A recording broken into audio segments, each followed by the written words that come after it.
오늘 은혜 받으실 말씀은 빌립보서 2장 1절에서 5절까지 말씀입니다. 빌립보서 2장 1절에서 5절까지 말씀을 다 같이 봉독하겠습니다. 그러므로 그리스도 안에 무슨 권면이나 사랑의 무슨 위로나 성령의 무슨 교제나 긍휼이나 자비가 있거든 마음을 같이하여 같은 사랑을 가지고 뜻을 합하며 한 마음을 품어 아무 일에든지 다툼이나 허영으로 하지 말고 오직 겸손한 마음으로 각각 자기보다 남을 낮게 여기고 각각 자기 일을 돌볼 뿐더러 또한 각각 다른 사람들의 일을 돌보아 나의 기쁨을 충만하게 하라. 너희 안에 이 마음을 품으라. 곧 그리스도 예수의 마음이니.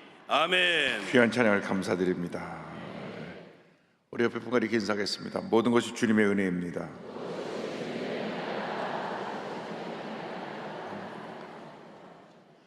오늘 추수감사절 특세 마지막 날 그리스도를 닮아가는 삶에 대해서 함께 말씀의 은혜를 나누기 원합니다. 기독교 신앙의 핵심은 무엇이냐? 성경 전체 주제가 말해주고 있듯이 예수 그리스도를 통한 구원의 역사입니다. 그러니까 우리 신앙생활에 가장 중요한 우리가 한평생 붙들고 나가야 될 것이 뭐냐? 십자가에서 우리를 구원하신 주님의 은혜입니다. 신앙은 복잡한 것이 아닙니다. 아주 단순한 것입니다. 예수님을 나의 구세주로 믿고 한평생 주님의 은혜로 사는 것이 그것이 신앙입니다. 신앙의 핵심은 예수님이고 예수님의 삶의 핵심은 십자가이고 예수님의 삶의 모습은 사랑입니다. 그 사랑에 의해서 우리가 구원받아 하나님의 자녀가 되었기 때문에 주님의 십자가 은혜 사랑에 대한 우리의 고백이 바로 감사입니다. 감사. 예수를 믿은 그 순간부터 하나라 갈 때까지 우리 입술에서 감사가 멈추면 안 됩니다. 나 같은 죄인을 구원해 주시니 감사합니다. 감사합니다. 감사합니다. 감사합니다. 때때로 어려운 일 당하고 문제를 만나고 억울한 일 당해도 그래도 나는 구원받은 이 사실에 대해서 감사해야 되는 것입니다. 이것이 흔들리면 안 됩니다. 한평생 감사할 수 있는 비결이 어디 있느냐? 그리스도를 닮아가는 데 있습니다. 예수님을 닮은 작은 예수가 되면 우리는 모든 일에 감사하고 또 감사하고 또 감사할 수가 있습니다. 그래서 우리가 예수님을 닮아서 날마다 우리가 그리스도인이 영적으로 성장해야 되는 것입니다. 우리들의 문제가 성장하지 않은 데 있습니다. 영적으로 성장하지 않으니까 밤낮 오래 교회를 다녀도 초본적인 신앙에 머물러 있다 보니 초본적인 신앙에 머물러 있는 사람들의 특징이 뭐냐? 내가 자기 주장만 하는 것입니다. 고집이 센 것입니다. 고집하고 신앙하고 무슨 관계입니까? 물어보신다면 그것은 우리가 넘어서야 할 우리의 과제입니다. 나의 자존심, 고집, 혈기 이런 거 다 내려놔야 우리는 온전한 그리스도인으로 성장할 수가 있습니다. 그래서 에베소 4장 13절에 이렇게 말씀했습니다. 우리가 다 하나님의 아들을 믿는 것과 아는 일에 하나가 되어 온전한 사람을 이루어 그리스도의 장성한 분량이 충만한 데까지 이르리니. 우리가 먼저 예수 그리스도를 구주로 믿고 그 다음 날마다 예수 그리스도를 알아가야 된다. 지식적으로 체험적으로 우리의 삶의 모습이 예수님을 알아가야 되고 그리스도의 장성한 분량에 이르기까지 우리가 성장을 해야 되는 것입니다. 그런데 우리가 알면서도 우리의 삶은 전혀 달라지지 않았습니다. 성질 부릴 때 보면 저 사람이 예수 믿는 사람 맞나 할 정도로 자기 감정을 다스리지 못합니다. 누군 뭐 소리 못 질러서 안 지르고 있는 거 압니까? 다 참고 견디고 있는 거라고요. 그런데 막 소리 지르고 남을 무시하고 상처를 주고 우리 예수를 믿으면서 그런 일이 너무너무 많아요. 교회 다니다가 교회를 떠나는 사람들을 보면 하나님과의 관계가 문제 생겨서 떠난 사람 한 사람도 없습니다. 사람과의 관계 때문에 교회를 떠나는 거예요.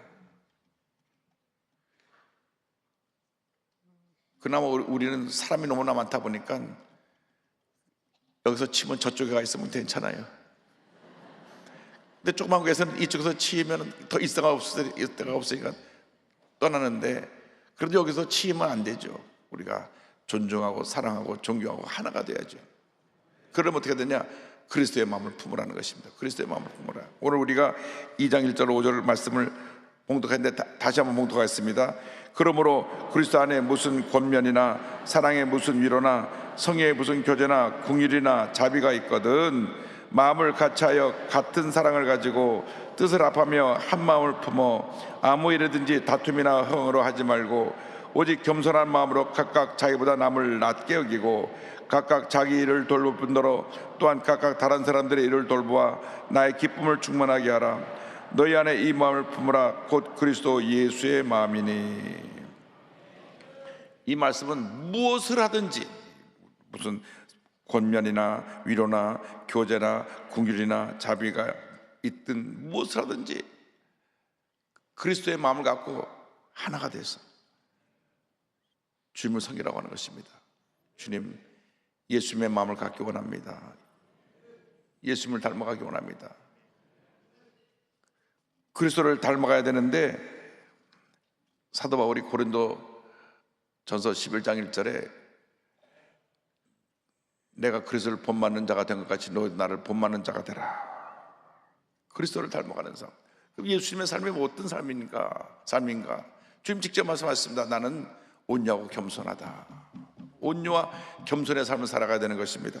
마태복음 11장 29절 30절입니다. 나는 마음이 온유하고 겸손하니 나의 멍에를 메고 내게 배우라. 그리하면 너희 마음이 쉼을 얻으리니 이는 내 멍에는 쉽고 내 짐은 가벼움이라 하시니라. 중요한 말씀이 있습니다. 마음이 온유하고 겸손하니 나의 멍에를 메고 내게 배우라 했는데, 우리가 온유와 겸손으로 무장하면 마음에 쉼을 얻을 수 있다. 왜 마음이 불안합니까? 왜 마음이 걱정합니까? 염려합니까? 내 스스로가 주님의 온유와 겸손을 담지 못하기 때문에 이 강한 자아가 살아있어서 마음이 불편한 것입니다.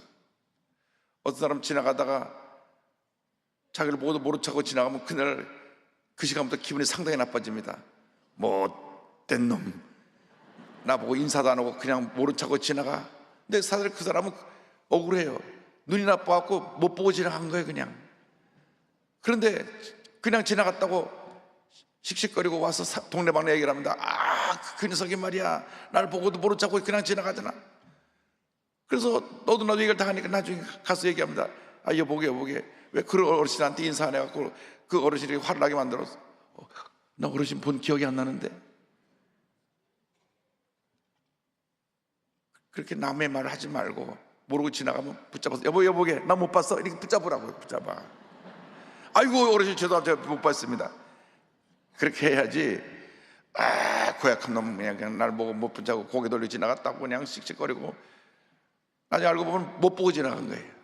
이런 일들. 마음이 불편하잖아요. 마음이 쉼을 얻으려면 온유와 겸손입니다. 온유와 겸손은 그저 내가 마음이 아주 부드러운 모습으로 사랑과 용서로 충만해서 강한 사람보다는 부드러운 사람이 세상을 품습니다. 강한 사람은 적이 많아요. 강하니까. 물론 그 사람 앞에서는 쩔쩔매고 이렇게 눈치만 보고 있는데 그 시대가 얼마나 갑니까? 권력을 잡고 막 강한 척 하다가 금방 무너지고 나면 다 돌아섭니다. 한 사람도 편에 들지 않아요. 왜? 그 성격이 워낙 강하니까 그 앞에서 요가 안 보려고 눈치 보고 있다가 그 사람이 물러나니까 다 등을 돌리는 것입니다. 그러나 온유하고 겸손한 사람은 평생 동안 그 주변에 사람이 많습니다. 왜? 내가 저 사랑을 배반할 수가 없습니다. 내가 의리를 지켜야 됩니다. 할렐루야. 온유와 겸손의 삶, 늘 자신을 다스리시기 바랍니다. 평생 숙제가 내 자신이에요. 내 자신. 이 자아가 얼마나 고집이 불통이고 센지 그냥 누구 말도 안 들어요. 하나님 말도 안 들어요. 자기가 하나님이니까. 그래가지고 정말 주님 빨리 데려가지 않으면 답이 없는 사람들도 있는 것 같아요. 이쪽 말고 저쪽이 몇 사람 있는 것 같아요. 그럼 어떻게 해야 되느냐? 예수님처럼 섬김의 삶을 살아야 된다. 섬김. 마태복음 20장 26절 28절 보면 너희 중에는 그렇지 않아야 하나니 너희 중에 누구든지 크고자 하는 자는 너희를 섬기는 자가 되고 너희 중에 누구든지 으뜸이 되고자 하는 자는 너희의 종이 되어야 하리라. 인자가 온 것은 잘 보세요. 섬김을 받으려 함이 아니라 도리어 섬기려 하고 자기 목숨을 많은 사람의 대속물로 주려 함이니라. 섬김의 삶.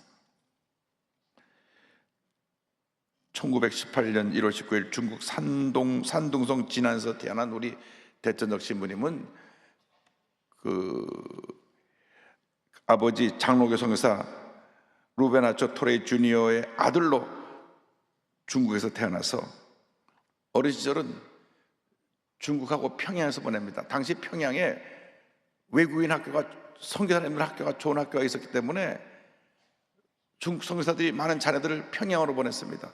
그래서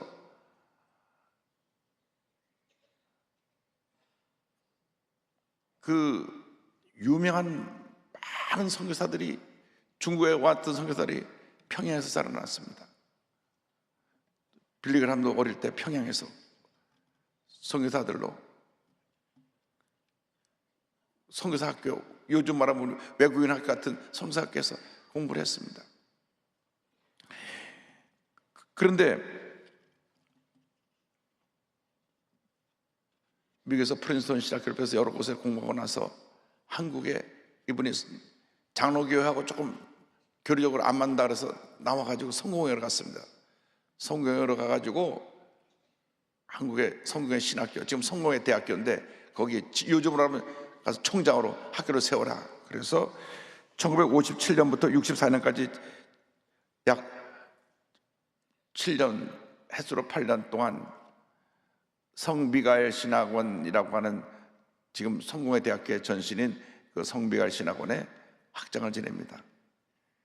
근데 어느 날 주님이 말씀하셨습니다. 내가 너를 이 땅에 있는 힘들고 어렵고 가난과 고통 속에 있는 한국 사람을 섬기러 보냈는데 너는 여기서 학장이라고 앉아갖고 섬김의 자리가 아니라 오히려 성교를 받는 자리에서 있는 것이 아니냐. 그 말씀 듣자마자 그냥 그 자리에 내려놓고, 쉽지 않습니다. 총장 하던 사람이 총장 내려놓고 저 두메산골에 들어가갖고 거기서 배우지도 못하고 제대로 먹지도 못하고 고난당하는 사람들을 섬기며 산다는 것은 쉬운 일이 아닙니다. 1965년에 강원도에 들어가서 예수원을 설립합니다. 지금 예수원이 잘 모든 것이 지어져 있지만 그 1965년에 강원도 정선 땅 하사미리에 있는 예수원에 갈 때는 교통편이 없어서 3일 길을 걸어서 들어갔습니다. 3일 길을. 3일 길을 걸어 들어갈 정도로 그 깊은 두메산골에 가서 거기서 헐보고 굶주리고 고난 가운데 살고 있는 산골 주민들을 섬겼습니다. 산골 동네에 처음으로 서양 사람들 본 사람들이 많았습니다. 그래서 그 따님이 학교 가면 애들이 신기해갖고 머리 색깔도 다르고 눈 색깔도 다르니까 자꾸 땡겨보고 만져보고 했다고 하는 그런 얘기가 있었습니다. 그곳에서 천국 가실 때까지 2002년까지 정말 그 삶, 섬김의 삶, 희생의 삶을 사셨습니다. 제가 그곳에 77년도 가서 한 3주간 있으면서 갈전 예수원 분원에 조병호 목사님 계신 곳에 가서 제가 조병호 목사님 우리 교회 1호 목사님 산소통 치는 최재 목사님 옆에 계신 분이 조병호 목사님인데 이 조병호 목사님이 그곳에 들어와서 한 10년 대통령 신부님하고 사역하실 때 제가 그곳에 가서 조병호 목사님 계신 곳에 2주 예수원에 한 주 있었는데 대통령 신부님이나 조병호 목사님이나 정말 그 삶 자체가 섬김이에요. 섬김. 본인이 많이 배우고 학교 총장으로도 있고 이런 거 한 번도 자랑한 적도 없고 그냥 섬김. 제가 너무나 많은 은혜를 체험하고 왔습니다. 그래서 제가 그때 결심했습니다. 하나님, 나도 평생 섬기며 살게 하여 주옵소서. 한국에 가난하고 어려우니까 온 세계를 다니며 구호물자를 얻어서 다 나눠줍니다. 다 나눠줘요. 정작 본인은 입고 있는 복이 작업복 하나고 신부복 하나밖에 없고, 어느 날 내 앞에서 무릎 꿇고 기도하시는데 그 키가 1m 한 85쯤 되시는 분이 무릎 꿇고 기도하는데 쉽지가 않거든요. 구부정하게 무릎 꿇고 기도하시는데 양말 뒤가 이 구멍이 크게 나 있더라고요. 그거 보고 많이 울었어요. 본인 그 많은 구물자가 다 나눠주면서 본인 양말 하나 변변한 거 신지 못하고 구멍 난 걸 신고 계신 걸 보면서, 요즘 구멍 난 양말 신는 사람 어디 있습니까? 다 갖다 버리지. 요즘 너무 많아서 버리는 게 너무 많은 것도 또 문제예요. 그런데 그렇게 검소하게 사시면서 섬기시면서 제가 많은 감동을 받고 왔습니다. 우리들의 일생이 섬김의 일생이 되길 바랍니다. 그 일생은 결국 예수님의 일생은 희생의 삶으로 그 삶이 마무리됩니다. 요한복음 10장 24절에 내가 진실로 너에게 이르노니 하늘의 밀이 땅에 떨어져 죽지 아니하면 하늘 그대로 있고 죽으면 많은 열매를 맺느니라. 예수님의 섬김은 십자가에 달려서 온 인류를 위해 자신을 내어주는 희생의 섬김으로 마무리됩니다. 사람들은 더 가지라고 그러고 더 높아지려고 그러고 더 내가 사람들 앞에 박수갈채 받고 칭찬받고 존귀받는 것을 원하지만은 주님은 정반대로 낮아지고 제일 낮아지셔서 사람들이 손가락질 하는 사형수의 모습으로 십자가 달려 당시 사형 형벌에서 가장 극악한 죄인들에게 내리는 십자가의 형에 달려서 손과 발에 못이 박히고 온몸 찢겨서 피를 흘리시면서 온 인류의 죄를 짊어지고 돌아가셨습니다. 이 예수님입니다. 예수님. 정말 우리가 예수님을 진정으로 믿는 참 크리스찬이라고 하면 예수님의 모습을 만분이라도 따라가야 됩니다. 정말 내가 교회를 위해서 섬김의 모습을 보이기 원합니다. 우리 내 이웃에는 어려운 이웃 친구들, 어려운 사람들을 섬기기 원합니다. 이제 날씨가 다음부터 영하로 내려간다는데 전 벌써부터 아이고 쪽봉천에 사는 우리 교인들 어떡하나. 그 추운 겨울 영하 10도 20도 내려가도 히터 하나 없고 전기장판 하나 갖고 사는데 우리가 고개만 돌려보면 돌봐야 될 많은 사람들이 있습니다. 다 그 사람들도 하나님 형상대로 지음받은 사람들이에요. 그런 어려움이 있는 사람들을 우리가 돌보고 섬길 수 있는 그런 모습을 반드시 우리가 지니고 하나님 영광에 살아가는 우리 모두가 되어야 하는 것입니다. 여러분, 섬김을 받는 것보다 섬기는 게 더 행복합니다. 한번 따라해 주세요. 섬김에 살기 원합니다. 그냥 말로만 한 게 아니라 진짜로 행동이 그렇게 하나님 앞에 드려지는 여러분의 삶이 되기를 주님의 이름으로 축원합니다. 기도하겠습니다. 사랑과 은혜와 자비가 원하시는 하나님 아버지, 우리가 한평생 예수님을 닮아가며 섬김의 삶을 살아가도록 주님 우리의 삶을 인도하여 주옵소서. 예수님의 이름으로 기도드립니다. 아멘. 자리에서 다 일어나셔서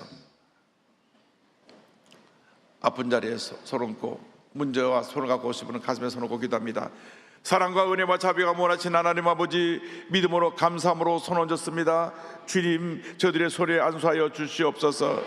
나사렛 예수 그리스도의 이름으로 명하노니 모든 질병은 묶음을 놓고 떠나 갈지어다. 모든 문제도 묶음을 놓고 떠나 갈지어다. 하나님의 은혜와 치료와 회복이 임할지어다. 건강이 임할지어다. 주님의 복이 넘쳐날지어다. 자녀들이 형통의 복이 임할지어다. 가정, 직장, 사업의 복이 임할지어다. 머리부터 발까지 온몸이 강건하게 될지어다. 마음의 병, 염려, 근심, 걱정, 고통, 괴로움, 트라우마, 모든 마음을 어둡게 하는 흑암의 권세는 물러갈지어다. 마음의 평안함이 다가올지어다. 육신의 건강이 다가올지어다. 모든 기대 제목이 주의 뜻과 응답될지어다. 귀한 예물이 하나님의 복의 복을 도하여 주어서 하나님, 우리가 이 땅 사는 동안 형통의 복을 받아 베풀고 나누고 구제하고 선교에 힘쓰는 주님의 일꾼들 다 되게 하여 주옵소서. 예수님의 이름으로 기도드립니다. 아멘. 지금은 우리 구세주 예수 그리스도의 무한하신 은혜와 하나님 아버지의 크고 넓으신 사랑과 성령의 감동 감화 인도 고통 충만하게 하심이 한평생 감사하며 예수님을 닮기로 결심한 주님의 귀한 백성들 위해 지금부터 영원토록 함께 있을지어다. 아멘.